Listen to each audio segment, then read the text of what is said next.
யோ அண்ணையா, என்னடா உன் ஃபோனை கொடு. பாஸ்வேர்டு?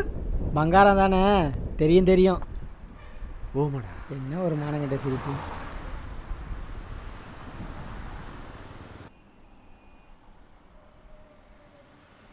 யோ அண்ணையா,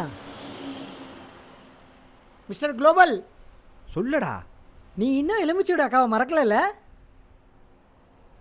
ஃபர்ஸ்ட்ல வாடா. என்னண்டடா மறக்கும்? நீ அவங்கள பங்காரம் தானே கூப்பிடுவ? ஓ, பங்காரம்னா தங்கம், ஆனால் அவங்க பேர் செம்பியன் மாதேவி. எல்லாரும் செம்பியன் தானே கூப்பிடுவாங்க. அப்புறம் நீ மட்டும் ஏன் பங்காரம்னு கூப்பிடுற? அதுக்கு ஒரு காரணம் இருக்கடா. அந்த காரணத்தை தெரிஞ்சுக்க தான் கேட்குறேன், சொல்லு. அது நீயும் எலுமிச்சியும் ஒரு ட்ரிப் போயிருந்தீங்களோ, என்ன கூட ஆக்ஷன் ஆச்சல்லோ. ஆமாம். அந்த சமயத்துல அவ தான் நகையை வச்சு காசு கொடுத்தா. ஓ, இதெல்லாம் வேற நடந்திருக்கா? ம்.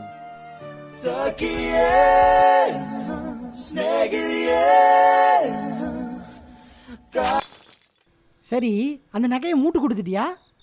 மூட்டுக்கிட்டேன்டா. மூட்டிக்கிட்டியா? ம். அது எந்த நகையடா? புரியலையே. அது எனக்கு காலில் அடிபடுச்சலோ, அதனால் என்னால் எங்கேயும் போக முடியாது. அதான் எந்த நகையை அவகிட்ட கொடுத்து அடகு வச்சு காசு தர சொன்னா.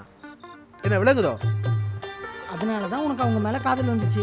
ஓ, இதனால தான் நீ அவங்கள பங்காரம்னு கூப்பிடுற. நான் பங்காரம்லாம் கூப்பிட மாட்டேன். எப்பவும் போல செம்பியன் தான் கூப்பிடுவேன். ஆனால் அவ தான் என் பங்காரம். நான் வாழ்க்கையில் மிஸ் பண்ண ஒரே பங்காரம் என் செம்பி. மார்கழி மாதம் அதுமா மண்டையை காய வைக்கிறான் பைத்தியக்காரக்குள். என்னடா முணுமுணுக்கிற? இல்லை, ஊருக்கு போனால் பாஸ்வேர்டை மாற்றுவியான்னு கேட்டேன். ஏன்டா மாற்றணும்? ஊருக்கு போனால் அண்ணி பாஸ்வேர்டை பார்த்துட்டு ஒன்று எதுவும் கேட்க மாட்டாங்களா? அவன் கேட்க போறா. நான் அவளையும் பங்காரம் தான் கூப்பிடுவேன்.